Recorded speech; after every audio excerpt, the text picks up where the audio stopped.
Alright, ladies and gentlemen, welcome back to Horror Analysis. With me, Drew. This is a long video to make, a long video to research. This is horror rock. We are continuing with horror, non-narrative horror, section E, and we're into horror music, horror contemporary music, and horror rock contemporary music. I have 50-something pictures on this, let alone the bands I want to talk about. Right. I was so ready to split this up into 2 or 3 or 7 videos, but I won't do it. It's too much. So, horror music. There's a lot. Horror rock music. Starting 1956, even I'll go far enough back. Or 57, depending on who you're talking about.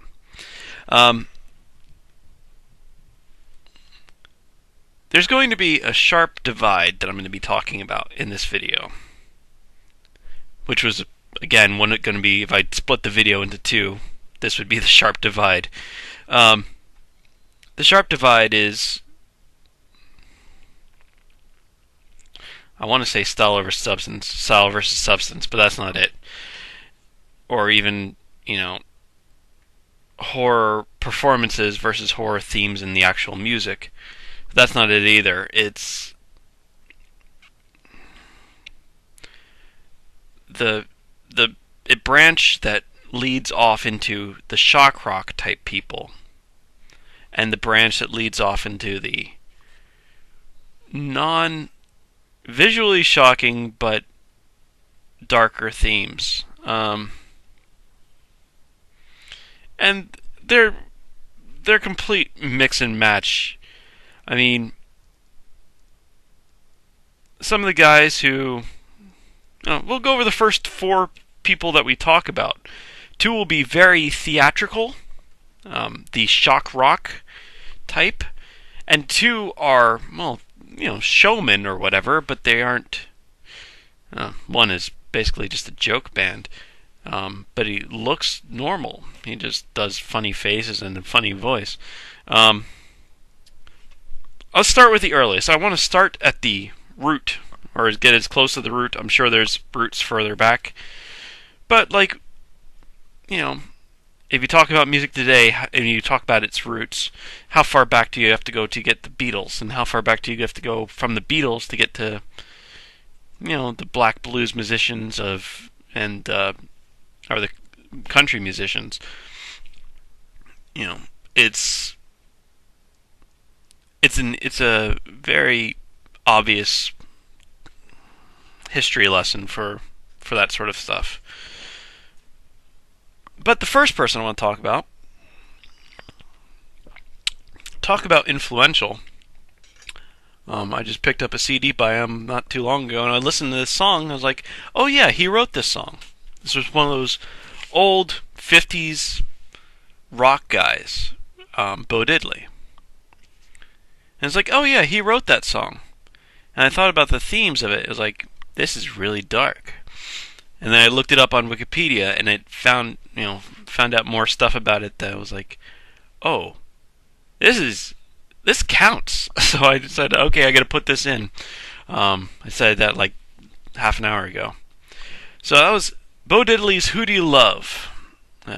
Walked 47 miles of barbed wire. Got a cobra snake for a necktie. Most famously covered by George Thorogood, but came out in '56. But the chorus is "Who Do You Love?" And then what I didn't get, because I don't pick up on these kind of hints or these sort of things. But that's apparently what you're supposed to get from listening to the song a couple of times, and I've listened to it 10 times. You're supposed to get, it's not who, W-H-O, do, D-O, You Love, eventually it becomes Who Do You Love? Hoodoo, which is which is voodoo sort of thing. Um, I was not picking up on that hint. I needed Wikipedia to tell me, and of course Wikipedia could just be flat out wrong. But most people seem to think, no, it's not. But Bo Diddley is one of these guys. He influenced all rock and roll. Um,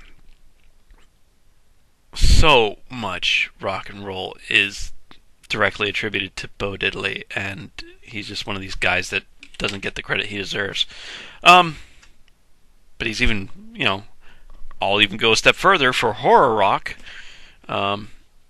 He's got the earliest piece. Of course, covered by George Thorogood, not a horror guy. Covered by a couple of people. Quicksilver Messenger Company, or Express, or something. It wasn't a band I knew, and there's a couple other people who did decent covers. It's not saying their covers are bad, it's just not people I know. That's the earliest. Bo Diddley is not one of these theatrical guys. He's a good showman. He's quite a showman. Was quite a showman. Had the square guitar. He rocked, but he was just a showman the way the Stones are showmen, not in the way that Guar are showmen. If you catch what I'm picking up on, if you're picking up what I'm throwing down. Next, we go into the shock rock, the birth of shock rock, the father of shock rock. According to Wikipedia, and I'm following their lead on this one, and I'll buy it. The father of shock rock is Screaming Jay Hawkins, famous for the song "Put a Spell on You." Actually, one of those things, he got so famous for the one song that he had to sort of make his career out of it. So he did the song "I Put a Spell on You," and he did it in this get up with the skull and the bone through his nose, sort of witch doctor style. That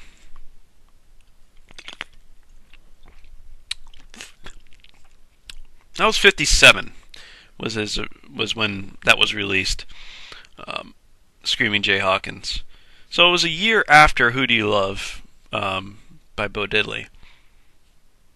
Now, I Put a Spell on You has been covered by lots of people. Marilyn Manson, that kids movie that it's about the witches, but it's not witches, it's the other one. Hocus Pocus. That's the one. There we go. Get rid of that. I don't need that. I was going to look up Hocus Pocus, but that's where everybody else knows the song. I know I more know Marilyn Manson's version than any other version, really. But Screaming Jay Hawkins, the original, I'm familiar with enough. And he was the first shock rock type thing, and from that you get the rest. I'm not saying that everybody was copying him. Nobody else went into the witch doctor type things. But they certainly,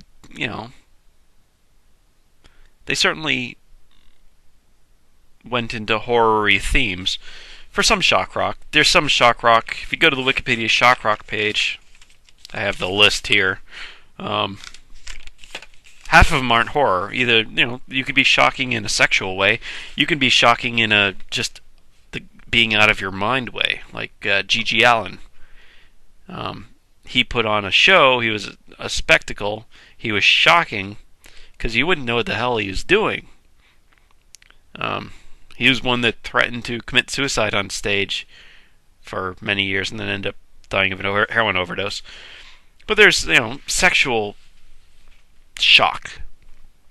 Or there's, just weird, violent shock.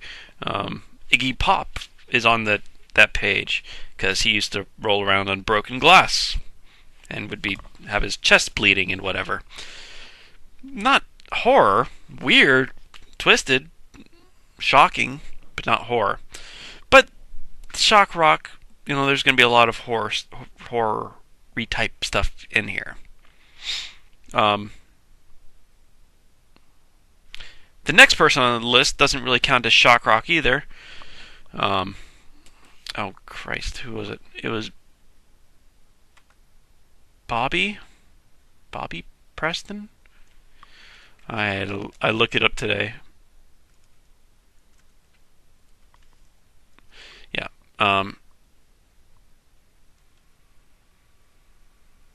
Nope. Bobby Pickett. Alright. Bobby Pickett did the song Monster Mash in 1962-ish. And, the song Monster Mash, it's one of those silly novelty songs, I guess is how everybody describes it, which is what it is. And of course, that's not really horror. It's not scary. It's got monsters in it, but that doesn't mean anything. It's Scooby-Doo version of horror. And that's kind of insulting to Scooby-Doo.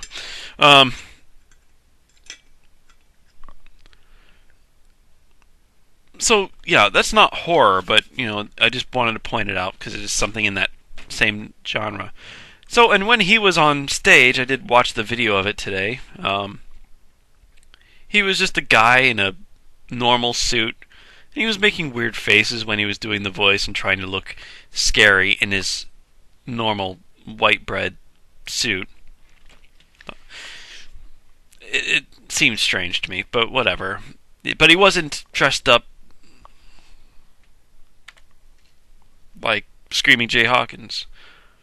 Or the next guy on the list. So the next guy on the list would be Screaming Lord Sutch. He took Screaming Jay Hawkins' title, Screaming, and he's not actually a lord. I don't think. No, I'm almost positive. No, because he's a Cockney. So,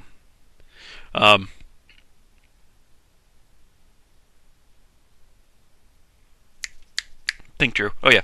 And he was the next person, like 64-ish. There he is with his then girlfriend, and here he is. His song is Jack the Ripper. I would definitely recommend checking this out. It's a decent song. I'm an American, so I guess I didn't have the background to hear Jack the Ripper as a kid. Jack the Ripper always creeped me out because my family's English, I guess, but I wasn't familiar with the Lord Sutch song, Screaming Lord Sutch. This guy's actually pretty good music stuff. Stage shows craziness, he comes out with an axe, or he comes out in the Jack the Ripper costume with his knife, and he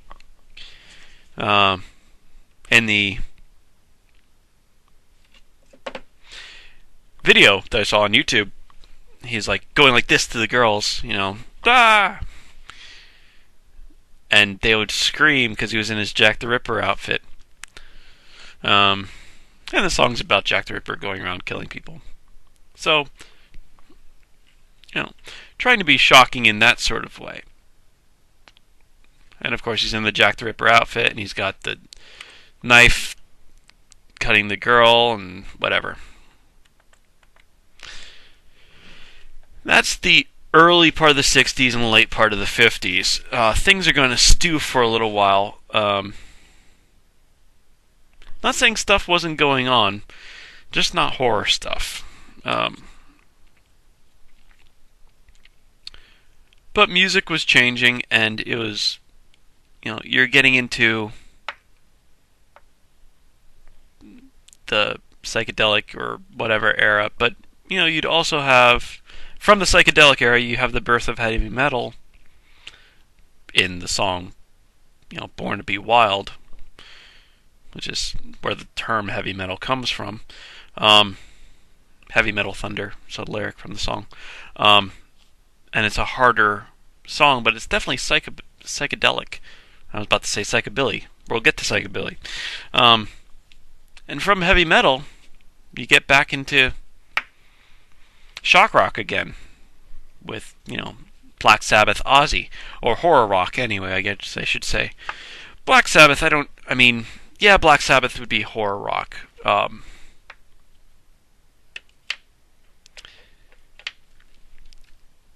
How much is horror? I guess there's enough of it that's horror that's close enough to horror anyway. If you're a fan of horror, you're usually a fan of Black Sabbath, or if you're a fan of Black Sabbath, you're usually a fan of horror. Um, at least for a couple of songs, the hits anyway. There's some good Black Sabbath. And then there's Alice Cooper, which is also that metally type shock rock. So here's Alice Cooper. This is latter day Alice Cooper. And here's Ozzy, of course, for that's 80s Ozzy, I would think. And then there's later day Ozzy. And of course, shocking stuff. Stuff that Ozzy does is shocking. Stuff that Alice Cooper does is shocking. And for the shock side, we'll go into the non-shock side. This is the more of the forking stuff. The shock we'll talk about first, and then we'll go into the metal a little bit later on. The shocking side is... I was trying to think of the right words for this most of the day today. Stage shows that are over the top. For me, it strikes me as that it is trying too hard. They have like masks and they have outlandish performances and they're theatrical, overly theatrical. And it usually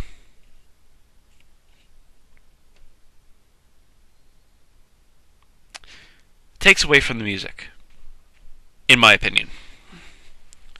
A lot of these guys aren't... I can't see them as being entertaining unless I'm visualizing them in my head. Doing crazy whatever. Alice Cooper I've never been able to get into because, a couple of the songs are good. The Alice Cooper band, the pre-Alice Cooper solo work. But, without the stage show going in my head or seeing it, I just don't get the enjoyment out of it. Some of these bands, I do get the enjoyment out of it. And I wonder, you can make it without the makeup.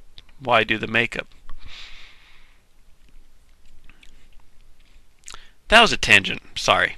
So anyway, we're going to talk about the more theatrical people. I'm going to go through the shock rock list of the people that I wanted to talk about. Did I have a particular order for this? Not really. It was alphabetical. It's no longer alphabetical. Alice Cooper I talked about. Black Veil Brides I wasn't really interested in. I listened to a couple of their songs and skipped it. Christian Death was the same sort of thing. They're shocking in an irreligious sort of way, but not really scary. Danzig's on the list. I'll talk about horror punk separately. I'm just going to leave Danzig and Misfits and Samhain because they're all the same family. So we'll go on to Gwar. That's a really bad picture. Very weird mask. That's what Gwar's about. With some metal. Your standard run-of-the-mill metal. Stage shows full of blood. They kill other people in masks and have the blood squirt on the audience. It's a spectacle. Hansel und Gretel, I don't know much about them. Iron Maiden, that sort of thing. King Diamond, I had King Diamond on here. Was this one, I think.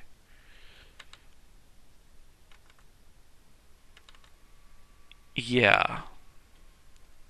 Was it? Yeah. That's King Diamond. That's not a good picture either, actually. What? Restart later. I'm not restarting my computer now.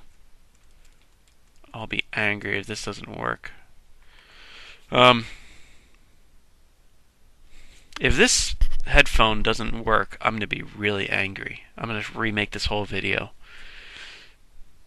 But let's just continue on and as though it is working. Because I don't want to stop and have to remake this 20 minutes. So King Diamond, the makeup was horror-y. I didn't really actually find the music to be that horror-y. Coral Eye Shut, I guess should have been talked. I'll talk about them now. Coral Eye Shut, I listened to one or two of their things. They struck me as a Russian folk music mixed with psychobilly, which I'll talk about later. It was good, actually. I was enjoying it. Lordy. Oh, Lordy. Lordy's here. I talked about Lordy before when I was talking about Finland.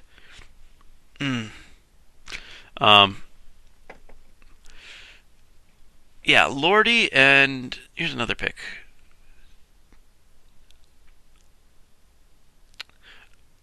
They are really cool. They're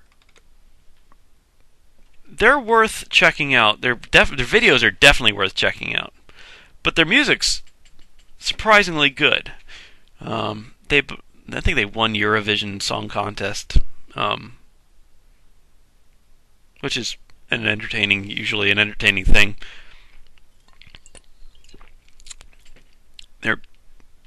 For being dressed like that, their music being as good as it is surprised me. I suppose that's what most people think about, some of these other guys like Marilyn Manson, which I'm about to talk about as well. But,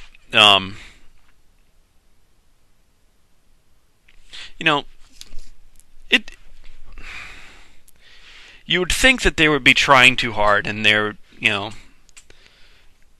it would just be not good, but it's actually decent music. So I would definitely recommend checking out some of the videos. The videos are fantastic. You can't miss the videos for Lordy. It's Lordi, not Lorde like the chick singer. Actually, Lizzie Borden's next on the list. I don't think I actually found anything for Lizzie Borden, because when you type in Lizzie Borden and stuff, you get stuff about the murderess. Marilyn Manson's next. There's good old Marilyn. Marilyn's one of these guys. He's horror. Like, Gwar is basically horror all the time. Lordy, basically all the songs are horror-edged. Marilyn Manson, you get the full package of shocking stuff. It's either irreligious or shock through irreligion, or shock through horror, or shock through drug use, or shock through sex. And none of that takes away from the quality. Manson is really good.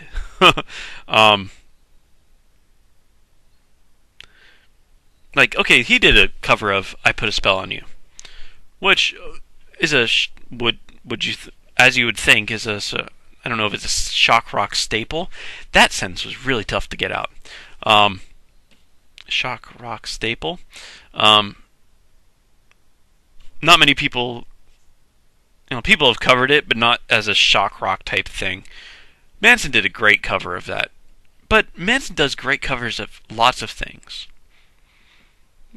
Sweet Dreams, Tainted Love, Suicide is painless. And sometimes he does it creepily. But then he does covers of stuff that he doesn't do creepily, like Working Class Hero, which was just an honest cover, and it was great. Better than a lot of these other ones. And a lot of his songs aren't horror. I can't listen to a band all that often if all they do is horror. So I listened to Lordy. I listened to them for a couple of days. I went and listened to other stuff. I can't see myself keeping a CD of Lordy in my stereo listen to it for 5-10 days straight in my car driving back and forth to work. That would drive me nuts. But Manson I could, because they have, it's Dope Show, or it's I Don't Like the Drugs, or it's Beautiful People, or it's the covers. It's so many good songs. Apple of Sodom stuff. It's good stuff. And there's people like them as well. Jessica Adams from Jack Off Jill, or Scarling, which is her newer band. She hasn't done anything in a while. Well, she's done one thing this year. She did a version of Bicycle Built for Two, which is what I saw today. It was interesting. But, she does... Well, Jack Off Jill did some shocking stuff. Sex, and she did shocking stuff. Horror with Messy. She did a really good horror song. Make You Believe or something like that. I don't know what the title is. Messy with Jessica. You'll find it. It's a great song. Make You Believe. But, and she was affiliated with Marilyn Manson through some of the... Well, I think she was dating someone in Marilyn Manson for a while. And she certainly worked with, like, Chris Vrenna and that kind of crew. Nine Inch Nails is on here as well. Not that I can really say much about Nin as horror. It's not really horror. But if you like horror, you usually like Nin. Anyway, so enough about Manson. Manson's great. Manson doesn't get the credit that he deserves. Let's see what else we have. Merciful Fate, I didn't catch anything on. Misfits I'll talk about later. Mudvayne. Oh yeah, Mudvayne. Not my style. I've tried listening to him a couple of times. To me, they're trying too hard. As are the next one down the list, which is Mushroomhead. Again, the more extreme you go with the masks and the face paint and the whatnot and the stage shows and the crazy, it's like you're overcompensating for lack of... I don't want to say talent, but I want to say talent, but I want to be nice about it. Oh, well,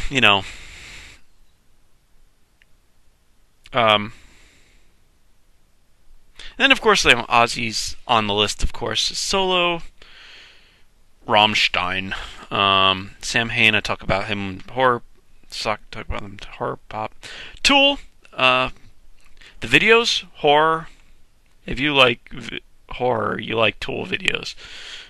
Just one of those things. Are the songs actually horror? No, not really.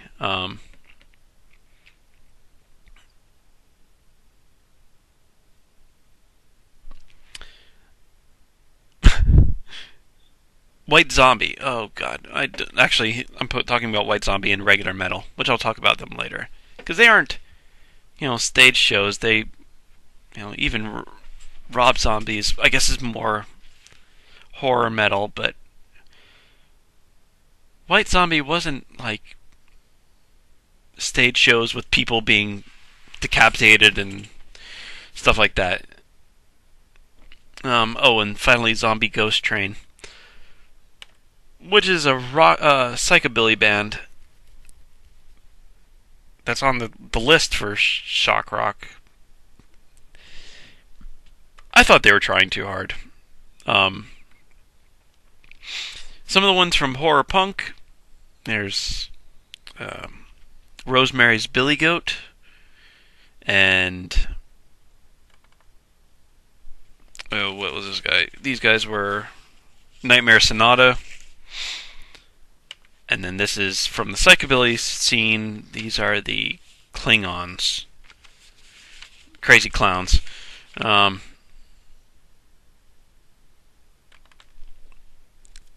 but all those guys I thought were just trying too hard, and I thought they were more style over substance, so I'm pushing them into the shock rock style grouping, which is just my opinion. Apologize if you're really into them. Maybe just tell me some of the songs I should check out that I didn't check out. I only checked out a couple of these songs per band. So anyway, I'm just gonna shock rock. I'm just gonna call that one finished.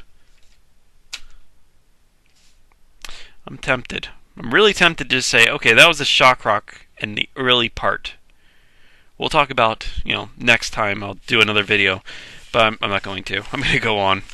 Horror punk. I'm going to go over the horror punk family of the Misfits, and then Sam Hain, and then Danzig. Misfits, I guess, is the most horror-y in theme. There's the Halloween or Last Caress. Sam Hain, I guess, has some horror stuff as well. Danzig, by the time Danzig comes, he's going just metal. It doesn't really feel scary anymore, or horror-y anymore. My opinion, I guess.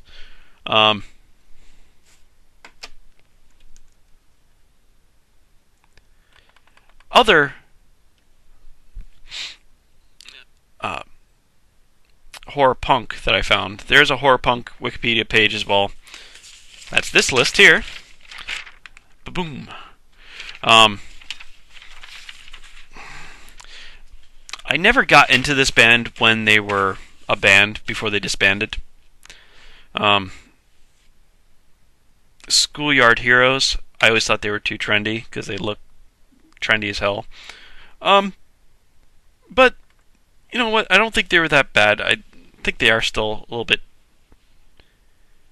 overly trendy.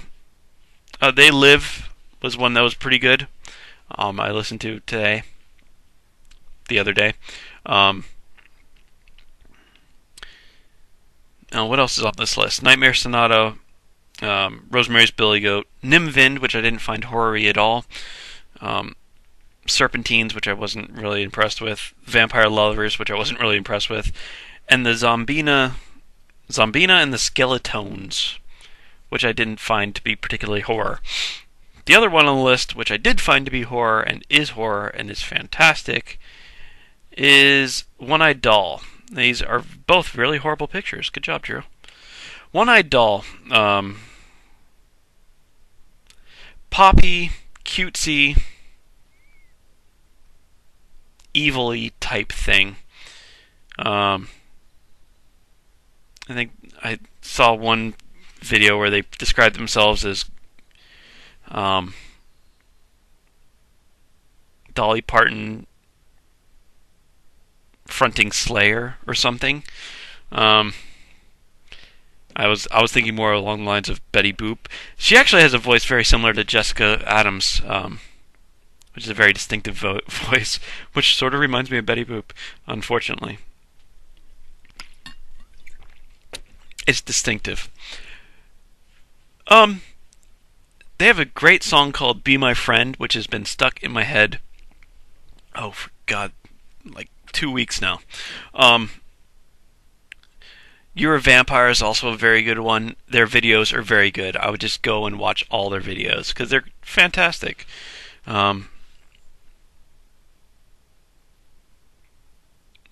It's essentially a duo. It's the vocalist, female guitar, and then the drummer type guy as well, who also does some guitar and some. I saw an acoustic show by them on YouTube with them both playing, one playing guitar and one playing banjo.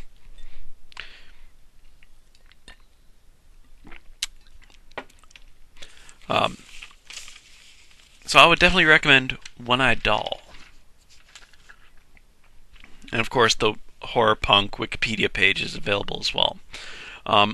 From horror punk, we'll go on to a different side of horror punk. Hold on a second. Which is psychobilly. Psychobilly is rockabilly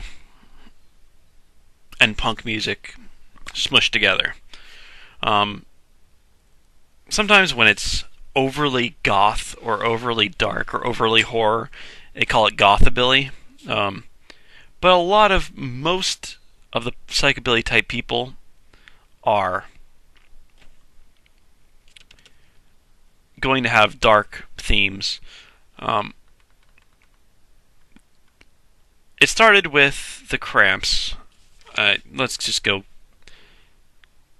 the classic Lux Interior and Poison Ivy. I think, yeah, those are the names, right?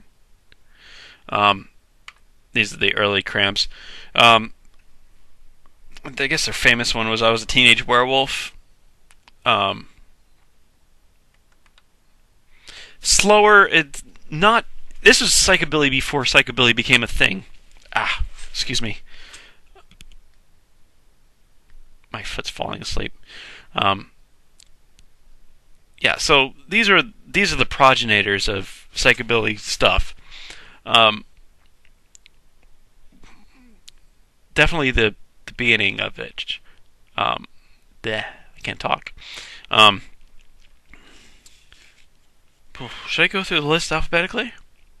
I think that's how I have it on here. So I'll go through the list alphabetically. Calabrese, or Calabrese? Calabrese, it's got to be. It's the Bobby, Dave, and Jim Calabrese. Your standard psychobilly type, rockabilly types, but they have kind of a dark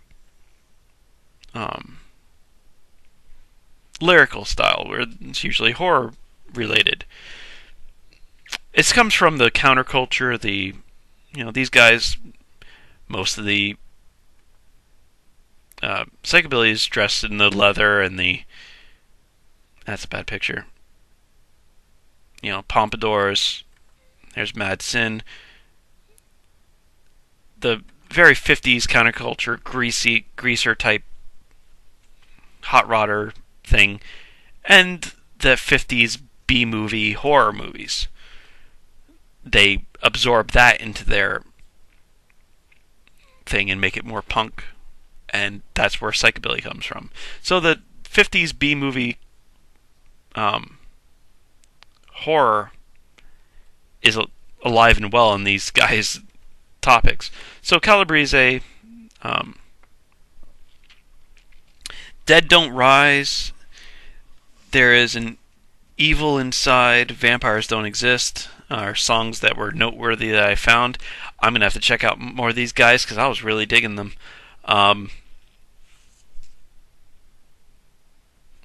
Let's see.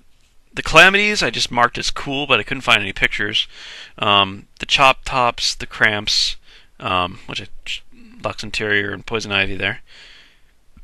Oh, the Creep Show, which are under T for some reason on my pictures. I think these guys are really good. Definitely worth checking out. That's a horrible picture.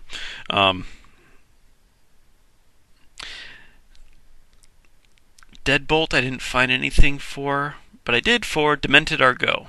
These are another one of those classic, well, not classic, but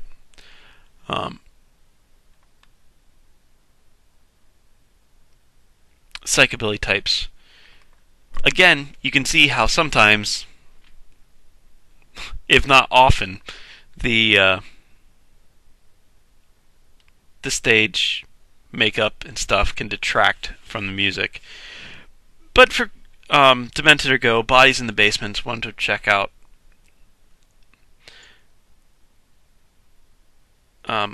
Flesh Rocks On, I couldn't find any pictures of them. They were more heavy.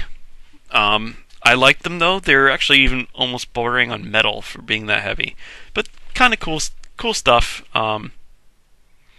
Ghoultown, Hellbillies, Elvis Hitler. For some reason, that was a thing. Horror Pops. I do have the Horror Pops here, which I like the Horror Pops quite a bit. That's an awful picture. That's an awful picture, but that's a good picture. I think they've broken up now, unfortunately, but they were.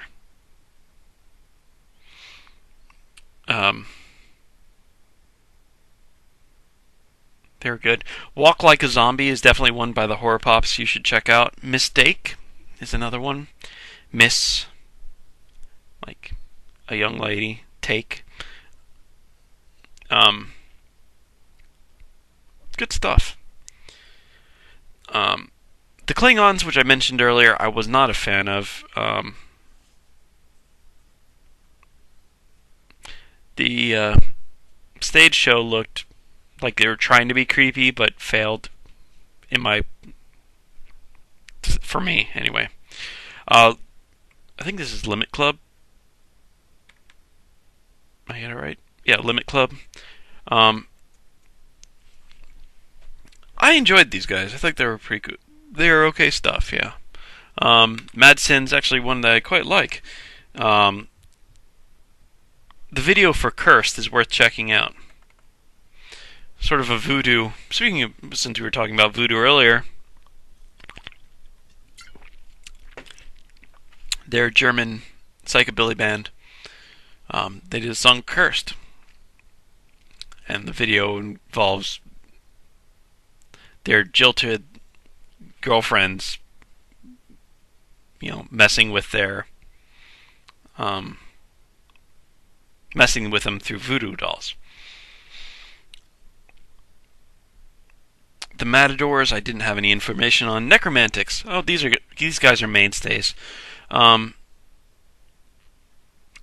coffin bass, and the Pompadours, of course. Necromantics coffin bass is iconic.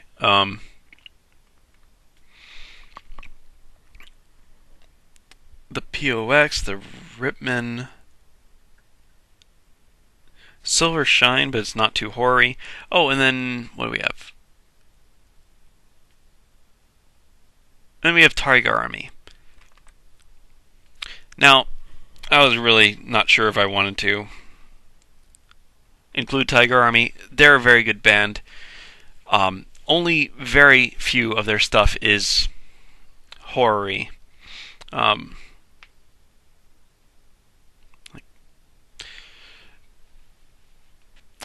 But they are, and they have horror stuff, they have romance stuff, they have blah blah blah. It's sort of like Scarling or Jack Off Jill, Jessica Adams stuff, or Marilyn Manson. There's 5 or 6 things to you can listen to an album and not get bored with just being horror, horror, horror, horror. Alkaline Trio is like that too. And one of my favorite punk bands is they have some horror stuff like from maybe I'll Catch Fire. What was this? Tuck Me In. Actually, a couple of songs from Maybe I'll Catch Fire have horror-y themes. But it doesn't... You don't get bored with it by having it beat over your head over and over again.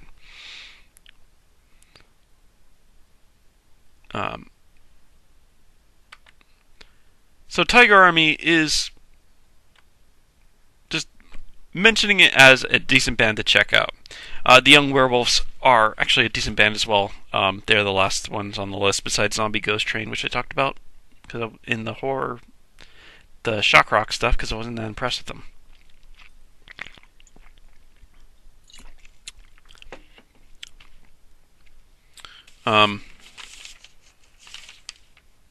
Okay, so we'll go over metal. For contemporary metal, that's um, not on the super shock side. Wikipedia counts him as Shock, White Zombie. That's an awful picture. That's a better picture. And Rob Zombie himself, which Wikipedia doesn't count as a whatever. I don't think thematically White Zombie's all too shocking. Rob Zombie thematically is horrific, of course. Rob Zombie also directed Halloween, House of a Thousand Corpses. Wait, no. Yeah. Wait, because there's. Yeah. Um, what was his most recent one? Ghosts of Salem? Why am I not? I'm just flaking today. Lords of Salem.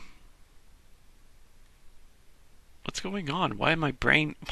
Why can't I brain? Um, musically, which is what we're supposed to be talking about.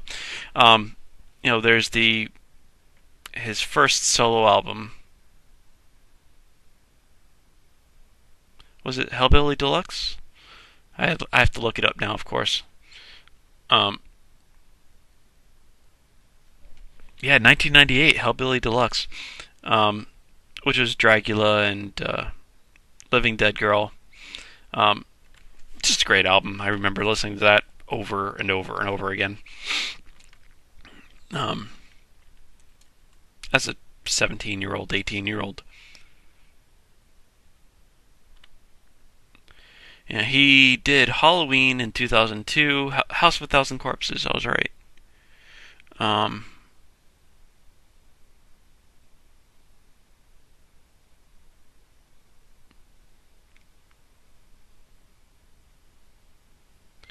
what was? Oh, The Devil's Rejects. That's the other one I was thinking of. And then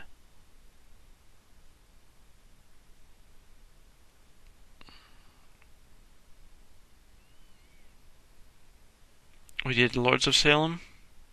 Yeah, Lords of Salem movie.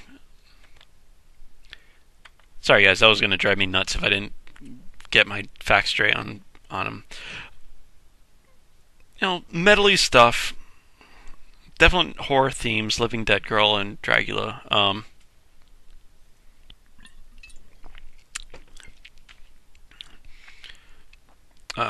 oh, and I talked about these guys before as well. This is Moonspell. I talked about them when I was going over Spain and Portugal. I think they are Portuguese, and they did a video. They did a couple of videos that were very horror-y. And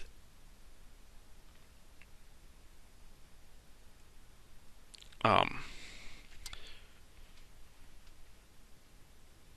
it was the werewolf one that I talked about earlier, and they did the soundtrack for "I'll See You in My Dreams." He's a little screamy for my taste. I'm not a Scream fan, but it's not bad. It's just not my style. Um, where he did the werewolf one, but what was it called? I'll think of it and put it in the description, hopefully. Um, okay, so from this, the standard run-of-the-mill metal, we go into doom metal, which is the doom metal Wikipedia page. I'm not a metal fan, really. I listen to little metal, not much. I listened to some of this, and some of it was good, some of it was just annoying, some of it was not. I couldn't find some of these bands that had anything under 17 minutes long, and I can't deal with a 17-minute long song. Bands like Sun and Mournful Congregation, they're on here, but I can't deal with a 17-minute song with, after 8 minutes of droning, a guy screams for 20 seconds and then in an unintelligible way, and then it's back to this droning, weird stuff. It doesn't horrify me. It just confuses me. But some of it's not bad. This is essentially taking Black Sabbath as the originators and then ramping it up in different ways. There's Spiritus Mortis. That's a really bad picture. Good job, Drew. Who did... It's a very Black Sabbath sound sped up. It's very Tony Iommi-esque. As is Pentagram. These are the... Spiritus Mortis are Finnish, and I think Pentagram are from the Northeast. And check out that metal mustache. Can you check that out? Wow. That's epic. 80s metal mustache, or 70s metal mustache. There's a very Tony Iommi feel to it. Tony Iommi being the guy from Black Sabbath. You can definitely feel that vibe that comes from it. And from this, from the Northeast, other people followed in Pentagram's footsteps, and from the Finnish people followed in Spiritus Mortis footsteps. And there's a southern strain as well, such as I Hate God. That's EYEHATEGOD, all one word.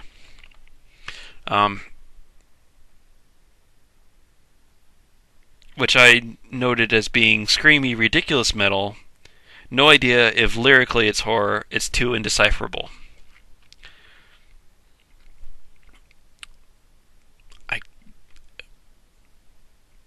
If they're screaming the whole time and I can't understand what they're talking about, the music doesn't actually strike me as all that horrific. I don't even remember who these guys were. Catatonia. Oh, I actually liked Catatonia.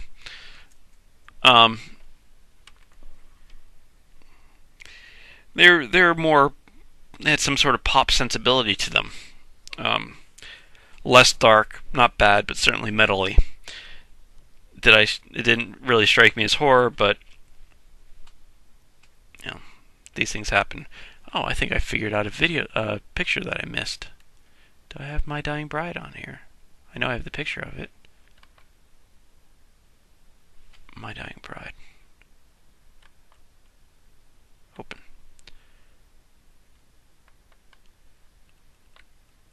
Okay, and then there's My Dying Bride. It was atmospheric and dark.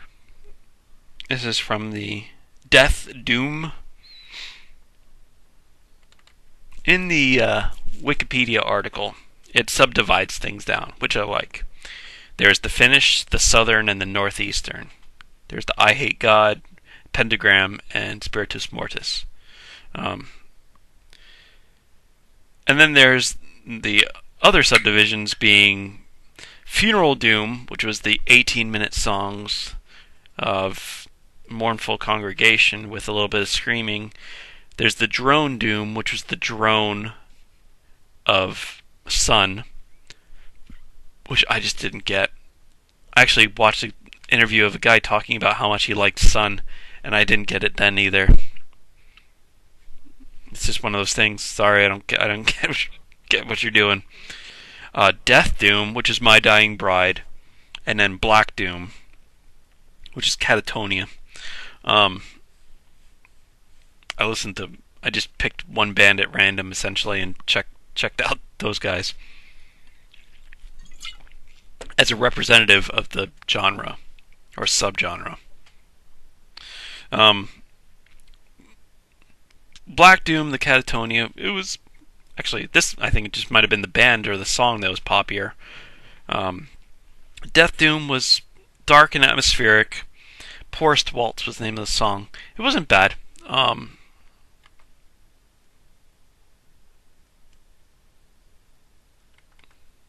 It was like 7 minutes or so, which is above my upper length of song lengths. Um, you know, again, I'm just pointing it out. It's not something I can follow or enjoy, but um, if you want to check out some death, doom metal rather, check out the Wikipedia page. Maybe you'll find something you like. Um, and there's other stuff. There's the Goth tradition as well, which is what I wanted to finish up with. Goth tradition coming out of like Sisters of Mercy or Cure. Um, there's some good stuff in here. I know most of these bands through covers. There was a Smashing Pumpkins Goth Industrial CD that came out when I was in college, and I really enjoyed it. So I knew some of these bands essentially just from this. Rosetta Stone did and they're in Goth Rock Wikipedia article. Incubus Succubus, I know them from doing a cover of a great, fantastic cover of Paint It Black by the Stones.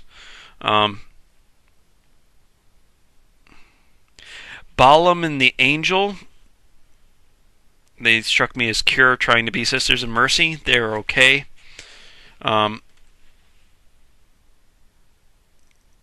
Horrors, the band The Horrors, I didn't enjoy. I thought they were boring and Curie and not very good. But then there was the Fields of the Nephilim. Now, these are the Fields of the Nephilim.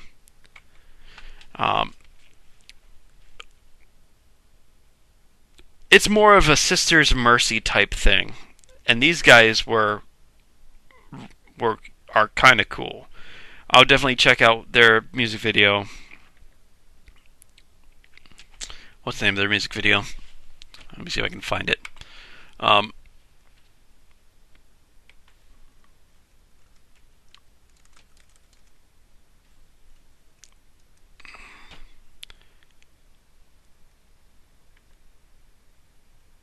Preacher Man was a video that I enjoyed.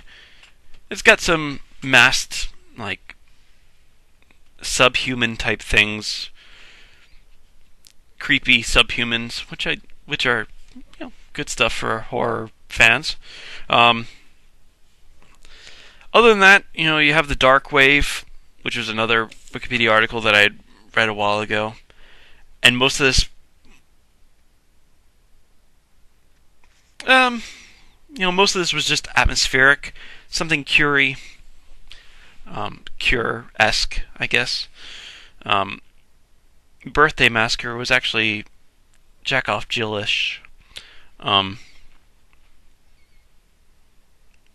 poppy. Love Spiral's Clan of Zymox, Cold Cave, which I didn't think was very horrific. Frozen Autumn was Cure-esque. But basically that's my lists anyway. But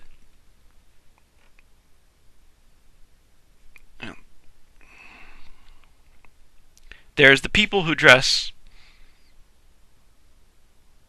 in their outfits, in their stuff that's gets silly. I mean, Manson's even guilty of this.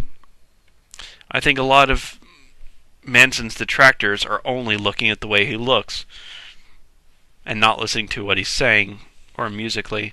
I mean, he's saying stuff about drugs, which the detractors would have gone after him in the 90s when they went after him mostly. He's established now, but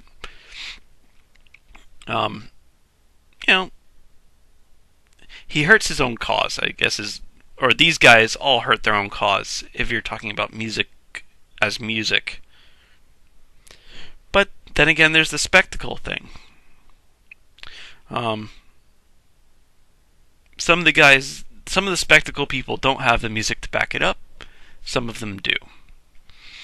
And I've pointed out, obviously, who I think does, and Marilyn Manson certainly does. I was just using him as an example. And Ozzy certainly does. But there's I don't even know if Screaming Jay Hawkins does. But I mean, you can see the. I would recommend going to the Wikipedia website, Wikipedia article on shock rock, and looking at the tree of where it begins and where it ends. Now, I can hear Screaming Lord Sutch in Black Sabbath. I can't really hear I Put a Spell on You in Black Sabbath, but I can in Screaming Lord Sutch, because it would be, what, 10 years, 7 years before them? Not the Jack the Ripper song, but some of their other songs. I mean, it's 7 years of musical advancement that's missing from it, but I can definitely see it as a grandfather figure. And even here, that picture.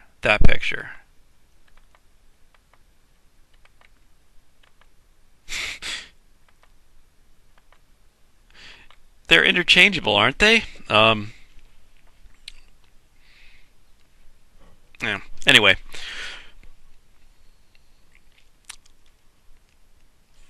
But I can see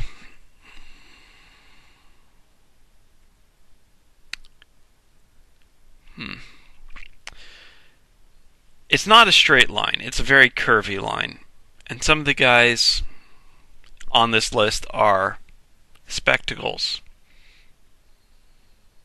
And some of the people, I mean, Rob Zombie with Hellbilly Deluxe had a horror album. It was essentially, I don't remember a lot of the songs now. It's been over 5 years since I've listened to the CD. But, Living Dead Girl and Dragula are the songs I remember word for word, certainly. And he doesn't look, I mean, he looks, oops, wrong buttons.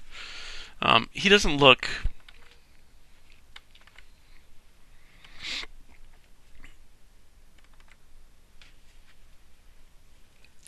the same way that, say, that guy looks from Zombie Ghost Train or whatever the heck it was. Not the Knock Zombie Ghost Train. Not the Knock Zombie Ghost Train. I just didn't dig it.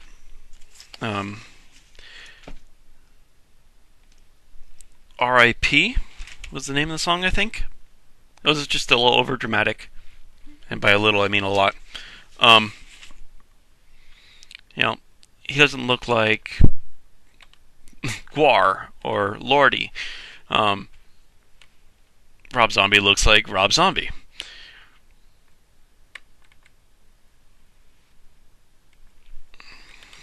But he's as horror as the other guys, if not more so. And directorially, he's obviously more so.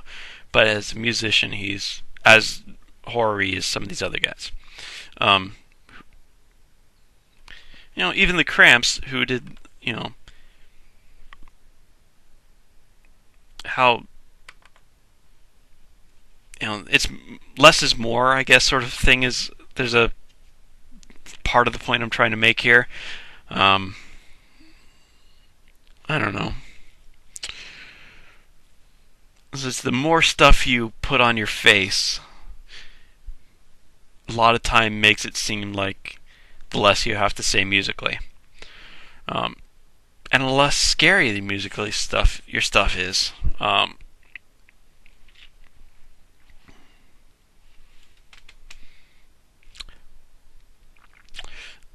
In terms of what we were talking about before,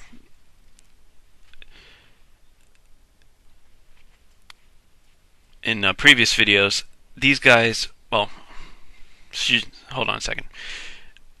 From the shock rock, this less is more type thing, and the shock rock, you can also see that horrorcore, the rap that we were talking about last time, also comes back to Screaming Jay Hawkins and Alice Cooper and Ozzy and Guar and those type of guys. The clown makeup gets into the Klingons here.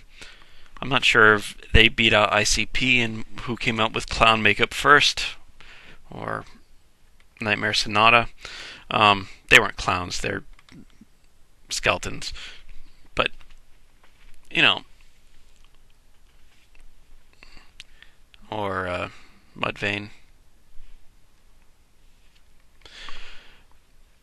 They also come from this shock rock family tree. They're further down the line, even though they break into rap, hip hop at that point. What I was saying, well, the other point I was going to make is music itself. Is it horror in a non-narrative horror sense? I don't think so. They're, again, storytelling. Jack the Ripper is a story about Jack the Ripper. I Put a Spell on You isn't really horror. It's a bluesy romance with themes, or even, who do you love? Who do you love? Or Monster Mash, I guess, which it's not horror. It's just using the lyrically poetry telling a story.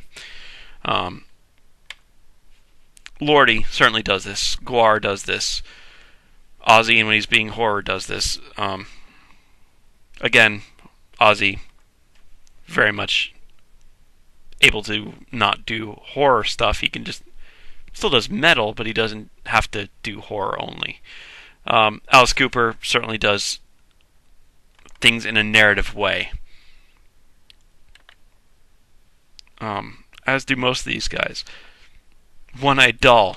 You guys got to check out Be My Friend. It's worth it. And you're a vampire. If it's horror, they're doing it in a lyrical way, in a narrative way. Nothing strikes me as being horrific or horror from just the music. That 15-minute or 20-minute Sun or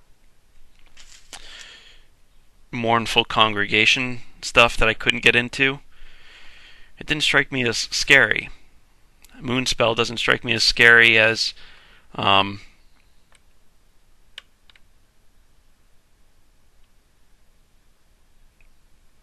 music. I mean, their voices can be creepy, which is just sound effects, I guess, which makes me think of a story in my head. Marilyn Manson singing creepily Sweet Dreams.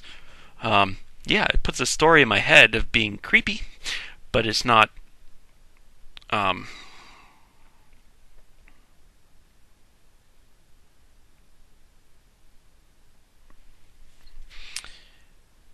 and when it's not narrative, it's disconcerting through other means, like Marilyn Manson doing the third verse of Sweet Dreams, where it's all raspy and squeaky. It doesn't strike me as non-narrative. This creepiness of the voice puts a story in my head, or the lyrics tell a story of horror. Either way, it's not a non-narrative horror. It's not a non-narrative form of art.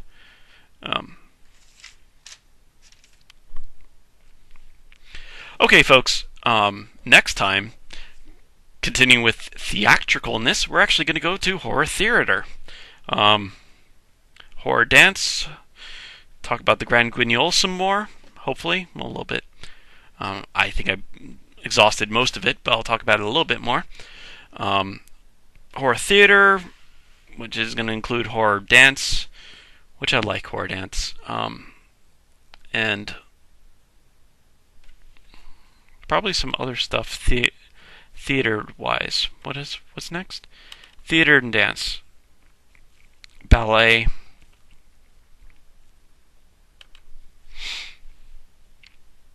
Right. Okay, folks. Thanks for watching Non-Narrative Horror. We'll continue next time. My name's Drew. Thanks for watching Horror Analysis.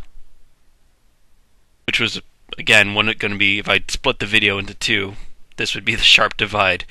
The sharp divide is, I want to say style versus substance, but that's not it. Or even, horror performances versus horror themes in the actual music. That's not it either. It's the branch that leads off into the shock rock type people, and the branch that leads off into the non-visually shocking but darker themes. And they're complete mix and match. I mean, some of the guys who we'll go over the first four people that we talk about. Two will be very theatrical, the shock rock type, and two are, showmen or whatever, but they aren't. One is basically just a joke band, but he looks normal. He just does funny faces and a funny voice. I'll start with the earliest. I want to start at the root, or get as close to the root. I'm sure there's roots further back. But, if you talk about music today and you talk about its roots, how far back do you have to go to get the Beatles? And how far back do you have to go from the Beatles to get to, the black blues musicians or the country musicians? It's a very obvious history lesson for that sort of stuff. But the first person I want to talk about influential. I just picked up a CD by him not too long ago, and I listened to this song, and I was like, oh yeah, he wrote this song. This was one of those old 50s rock guys, Bo Diddley. And it's like, oh yeah, he wrote that song. And I thought about the themes of it. It was like, this is really dark. And then I looked it up on Wikipedia, and it found out more stuff about it that was like, oh, this counts. So I said, okay, I got to put this in. I said that like half an hour ago. So that was Bo Diddley's "Who Do You Love?" Walked 47 miles of barbed wire. Got a cobra snake for a necktie. Most famously covered by George Thorogood, but came out in '56. But at this chorus,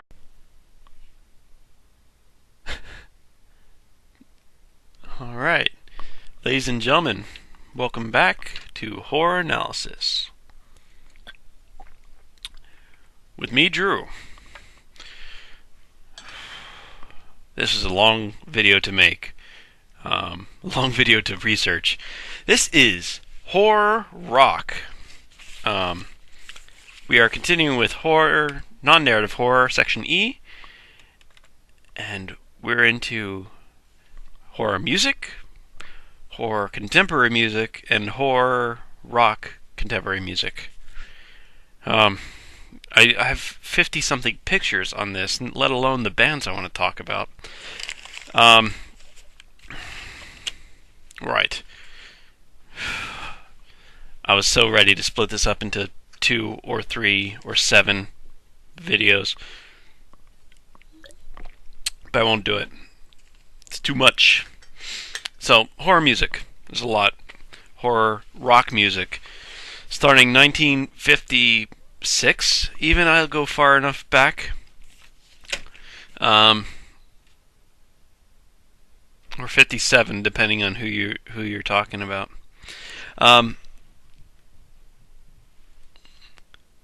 There's going to be a sharp divide that I'm going to be talking about in this video. Silver Messenger Company or Express or something. It wasn't a band I knew, and there's a couple other people who did decent covers. It's not saying their covers are bad, it's just not people I know. That's the earliest. Bo Diddley is not one of these theatrical guys. He's a good showman. He's quite a showman. Was quite a showman. Had the square guitar. He rocked, but he was just a showman the way the Stones are showmen, not in the way that Guar are showmen. If you catch what I'm picking up when if you're picking up what I'm throwing down. Next we go into the shock rock, the birth of shock rock, the father of shock rock. According to Wikipedia, and I'm following their lead on this one, and I'll buy it. The father of shock rock is Screaming Jay Hawkins, famous for the song "Put a Spell on You." Actually, one of those things, he got so famous for the one song that he had to sort of make his career out of it. So he did the song "I Put a Spell on You," and he did it in this like get up with the skull and the bone through his nose, sort of versus "Who Do You Love?" And then what I didn't get, because I don't pick up on these kind of hints or these sort of things. But this, apparently what you're supposed to get from listening to the song a couple of times, and I've listened to it 10 times, you're supposed to get, it's not who, W-H-O, do, D-O, you love. Eventually it becomes who do you love, H-O-O-D-O-O, which is hoodoo, which is voodoo sort of thing. I was not picking up on that hint. I needed Wikipedia to tell me, and of course Wikipedia could just be flat out wrong. But most people seem to think, no, it's not. But Bo Diddley is one of these guys. He influenced all rock and roll. So much rock and roll is directly attributed to Bo Diddley, and he's just one of these guys that doesn't get the credit he deserves. But he's even, I'll even go a step further for horror rock. He's got the earliest piece. Of course, covered by George Thorogood, not a horror guy. Covered by a couple of people.